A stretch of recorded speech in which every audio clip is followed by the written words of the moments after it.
Welcome to Flump Back, boys and girls. We got our 20 archetypes revealed for what will be, I guess, eligible to be voted on for the structure deck vote extravaganza, whatever you want to call it. If you didn't see my other video from, I think, 2 days ago, Konami released information saying that they were going to give us 20 different archetypes, and then we were going to be able to vote what would be being made into the next structure deck. So we get to decide, which is pretty cool.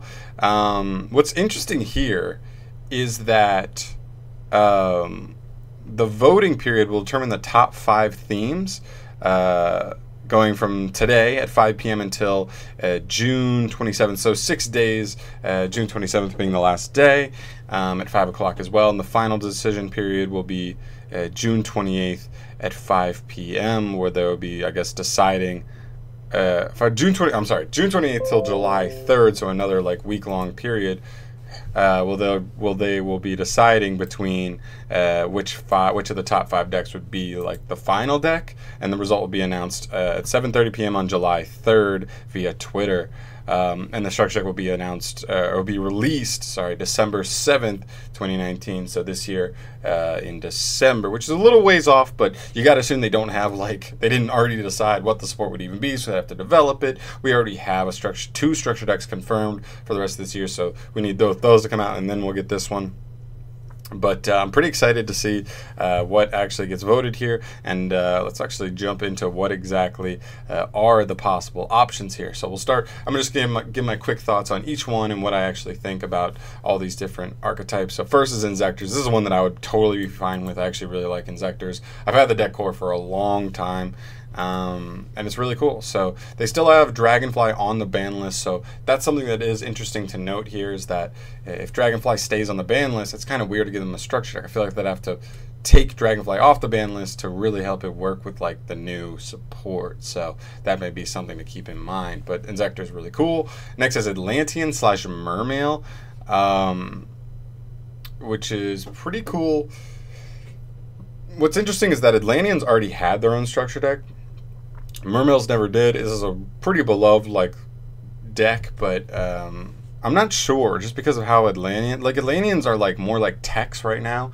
I guess Dragoons is good and Neptibus is good, but other than that, the other ones are just spicy, not spicy techs, but they're techs. They're one-off techs in the deck, and then the Mermails are solid. But there's also a lot of you combine both those decks, and you've got a lot of cards already for that deck, so that's a weird one if it does get voted.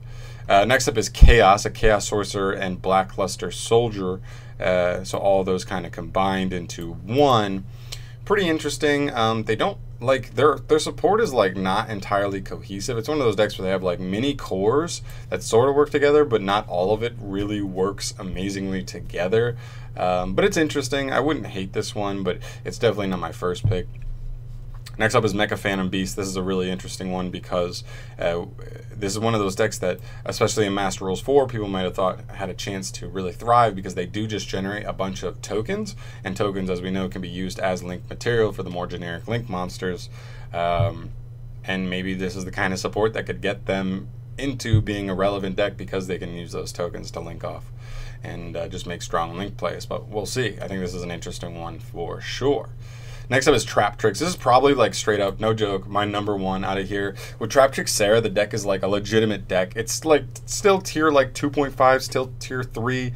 But it's a fun rogue stun strategy, stun control strategy, and I would love to see, because I have some really cool ideas for Trap Trick support, stuff that would really help the deck in some of the weaknesses that it has, which would be really, really cool. So this is my first pick. I really hope that a lot of people vibe with this one, and this one gets a lot of votes, because I would love to see this one. But unfortunately, I do think there are ones that are going to get more votes than this one. I think it's just unfair, because you'll see as we go. Next up is Jinzo, which is a really weird one. This one's one of the weirdest ones to me. Jinzo technically is an archetype. It has a couple cards in it, a couple monsters, and a few spell and traps, but it's not cohesive at all. The cards barely work together at all, which just makes it so weird.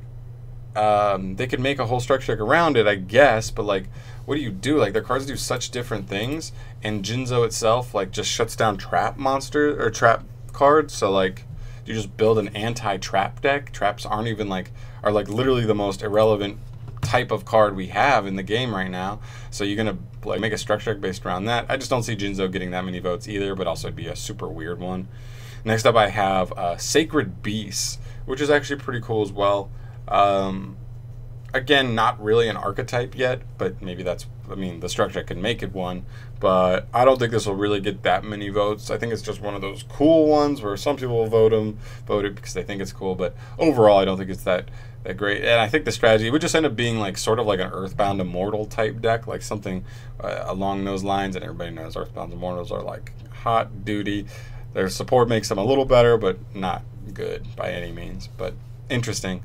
Next up is Shadalls. This to me could be one of the highest voted ones. It's just one of those classic archetypes that a lot of people like, a lot of people have nostalgia for, and also with like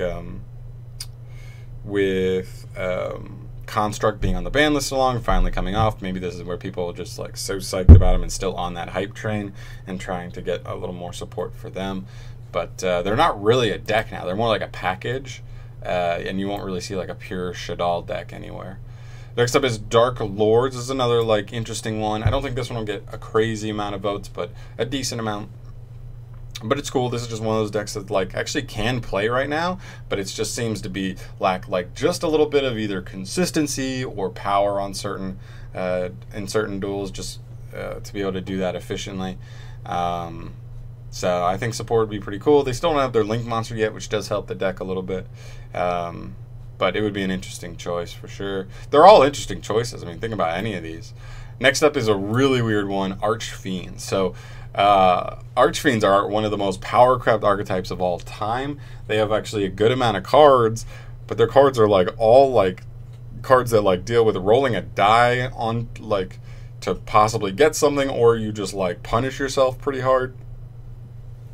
So like I don't know even like how you fix that. Like, do you just straight, if this even gets voted to be number one, do you just like bail on all those die roll effects, or do you make things that can help you like automatically win die rolls and stuff like that? But I feel like their stuff is like so power crept that you wouldn't even try and like meld with the old stuff. You literally would just have to make brand new stuff, and that's how you would kind of have to roll. But it's still interesting and a classic archetype. I wouldn't be surprised this has a decent amount of votes just because of how classic it is. Next up is Barbaros. This is like literally one monster, like Beast King Barbaros, a pretty powerful card in its time, but not really an archetype by itself. So I'd be curious where they'd even try to go with that. It would be Beast Warrior support most likely, so I'd be interested to see if that works with like the new Fire Fist stuff. We're getting Gladiator Beast supports, maybe it could help there. You know, Fire Formation Tanky is a card, so it's automatically like a Rhoda for the deck at 3, which is pretty spicy. But I'm not really sure how they would really approach that one. Next up is Phantom Knight / Burning Abyss, because I believe in this picture they showed, it literally had, what did it have? It has like Dante and like Breaksword, I think, or Dante and one of the Burning Abyss monsters. So like, I don't know if they would just make a structure like literally just combining the two and getting a little bit of support for both. That'd be pretty spicy. I know a ton of people love Burning Abyss, but that may be more of a European / American thing. Not as much a Japanese thing. Keep in mind, this is mostly going to be voted on by Japanese, on the Japanese website, so there are going to be way more Japanese votes than anywhere else. You still can vote, I believe, if as long as you like sign in and like change it to like the Japanese web page, you can still get to the voting. But I don't expect this to win, but I wouldn't be surprised if it's pretty high up there. Next up is one that I would not be surprised at all if it wins. It might actually be the front runner. It's Blackwings, a classic archetype. Everybody loves it. The one thing I will say about Blackwings is like they're already solid. We just saw them like legitimate, like they've been topping actually, like, I mean, not like crazy, but a couple of them have been topping. We saw a national top, maybe even more than one. I don't remember. But at least one, we saw it was getting like a couple of regional tops here and there. Just being able to make full armor masters like so strong, like some decks just can't even deal with that. And that plus any one disruption outside of that makes like a pretty insane board. So Blackwings are interesting. They're a beloved deck, but like I feel like if we get a whole nother structure for Blackwings, like we're just gonna see Blackwings tier 1, tier 2, like legitimately, which wouldn't be bad. I just think it'd be they've already had their time, so maybe it's just weird, you know, to me. I'd rather see something that's like not even relevant become relevant because of a structure deck, not take something that's still kind of relevant in Black Wings and then making them better. I'd rather see something different. Speaking of different, we see Crystal Beast, you know, a protagonist, a main protagonist deck that has never ever been good, but it's always had a super interesting way of working, and definitely like a different deck that's pretty cool, and it's gotten support over the years, but it's never really been quite good enough, so maybe this is their chance to actually try and make this a legitimate strategy so it can actually compete with other decks. I wouldn't be mad if Crystal Beast got in. I just think I don't personally like them, but I wouldn't hate it if they were the one voted in. Fabled is weird. It's the next one. They're all weird. I keep saying that. I feel bad for saying that. It's just weird to think about that. We're like actually get to vote on stuff, and it's older archetypes like getting a brand new structure deck, which is weird to me that we've never just been in this situation before. So they're all weird, but Fabled is interesting because I've never really seen anything about Fabled. I don't think Fable was ever that good of a deck unless I'm mistaken, but it's like, to me, it's like the poor man's Dark World. Like I feel like Dark World is more loved than Fabled, has cooler artwork in my opinion. Feel free to, you know, disagree, and just worse. Like the effects like are worse than like Dark World effects. So like, I don't know. It's like, it's just weird. I don't really think it's that beloved of an archetype. Maybe in you know, Japan it is, and I just don't know the culture there, what decks they love the most, but like I don't really expect this one to be anywhere up close to the top. In fact, I almost guarantee it'll be bottom 5. Next up is Prophecy. This is another really cool one because this one did have its time, and a lot of people really like this deck. I don't think they... Again, with like Inzectors, they do have their one spell card on the ban list. I can't remember which one it is. It's like, I don't think it's Fate. Spellbook of Fate. No, it's not Spellbook of Fate, I don't think. I can't remember which one it is, but one of the spellbook cards for Prophecies is on there. They just got a new Link Monsters, is pretty cool. They might work with like Pendulums, I don't know, the new Endymion stuff, or Pendulum Magicians, I don't know. But that's a cool one. I wouldn't be mad if that one got in there. I like their strategy. I think they're cool, really cool artwork, all that stuff. So Prophecies would be a really interesting one that I would not be mad at. It's just not my first choice. Next up is another fan favorite. I think this one is up there with Black Wings. Definitely in the top 5 contenders. Dolce is just, the artwork is like, just makes it one of the most beloved and cutest decks out there. Going Second strategy, which is also another niche, like an Going Second OTK strategy, which a lot of people do like. So I definitely would not be surprised if this one got up there. They are relevant. This is why I wouldn't really want Mad Dolces to get voted in, is because they are relevant. They've topped a couple events here and there over the last couple months. So like we already know they can compete. They're just not like amazing. So again, I'd rather see like a lower tier deck actually get legitimate support and become relevant rather than seeing like a deck that's already semi-relevant get better. But still, I wouldn't be pissed at this one. I have all the Madolche cards. Been thinking about selling them because they are so goddamn expensive right now. Then we have Light Swarms. This is another fan favorite. I'm not sure how much the OCG likes Light Swarms, but definitely one of the fan favorites. And this one's already been a structure deck, so I don't... How many of these have actually been a structure? Light Swarms. Was Prophecy its own structure deck? I don't remember. And I don't think so. Fabled, Crystal Beast, Black Wings, Phantom Knight, Burning Abyss, Barbaros, Archfiend. Maybe Archfiends were way back in the day. I can't remember. Maybe Dark Lords. I really can't remember, but I don't think so. Atlanteans. So there's like not many, but this is like one of a few that already have its own structure deck. In fact, I think they have 2, right? Because didn't they get Twilight Sworns as well in a different structure deck? I might be wrong. I don't remember where the Twilight Sworns came in. But still, it's a fan favorite archetype. Again, they're like a semi-decent deck. They're just missing Fairy Tale Snow. So right now they're like only bad because of Fairy Tale Snow being on the ban list. The OCG now is, I believe, Snow at 3. They released it completely off the list. So maybe we see that change with getting like new support, or maybe the new support is good enough where we don't need Fairy Tale Snow. They don't need to add a really busted card like Snow back into the game. They can just make Light Sworns good with just pure Light Sworn support. That would be kind of interesting, but definitely an interesting deck to keep an eye on here. I wouldn't be surprised if they are up at the top.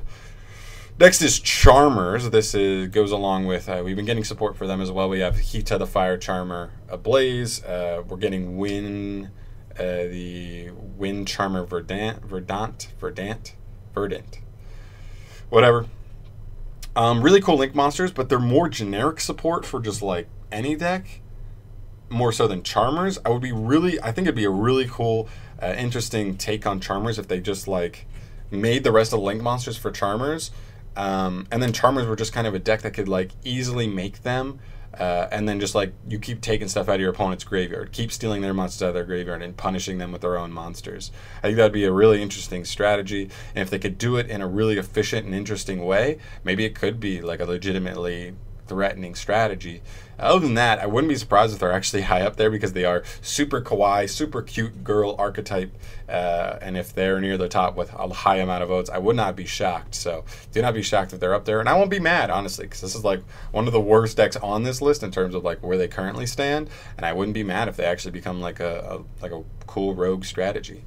And then the last one on here is trains. We just got the train support earlier this year, but clearly they're not great. We've seen, I think, a couple regional tops over the last couple months, but I think that's more on hype with people playing it more so than like legitimately being a good deck. Going second strategy, again, kind of like Madolche's, that kind of niche of like going second decks being beloved by a decent amount of the player base. So I wouldn't be surprised if they're decently high up there in votes, but I don't expect them to win by any means. If I had to, okay, so overall, the ones I want the most, the ones I would totally be down with to get, Inzectors, for sure. Trap Tricks, for sure. I will say Charmers. I would say, though, if I got to give my top three, let's do Charmers, Inzectors, and Trap Tricks are my top three. Trap Tricks, #1 for sure, because I think they really can be a deck, and I just personally love the deck. I'm like, you asked me, I'm going to pick the one deck I am legitimately playing. I've been testing it actually the last couple of weeks, so really cool Trap Tricks. And then if I had to guess what the top 5 will be, I'm going to guess these, okay? We're going to go Blackwings, Madolche's, I want to say Lightsworns. I'm going to say Crystal Beast because they're like a protagonist, and I know a lot of people like Jesse from GX. Say those 3. I'm going to say Atlantean Mermail because it is that niche of like the one water deck in this whole list here. And I want to say like Lightsworn or Prophecy might be the last one. You know, I'm going to say Phantom Knight / Burning Abyss just because I do think there could be enough, non-Japanese people voting on this and possibly sneaking them into the top 5. So I would vote those. Atlantean Mermail, Phantom Knight's Burning Abyss, Blackwings, Madolche's, and what did I pick as the last one? Oh no, I lost it. Crystal Beast, yeah. So I'm going to guess those 5 will be the top 5 voted in, but I'll definitely keep you updated. So we don't have that much time, right? So it's June 21st today, so next Thursday we should know what the top 5 are, and then on July 3rd, which is about I think it's about 2 weeks from now, a little under 2 weeks from now, we'll actually know the final decision and know what deck is actually going to be getting its own structure deck. So definitely stay tuned for more news on that. Sorry this video is a little long, but I went over 20 decks and my opinions on them, so it's kind of tough to keep it short, especially for me. You know how I like to ramble. But yeah, definitely stay tuned for more. If you want to hear more news from me in general, every time important news comes up and I think it's important to talk about, definitely subscribe to the channel, and I'll catch you guys in the next video. Cool. Peace.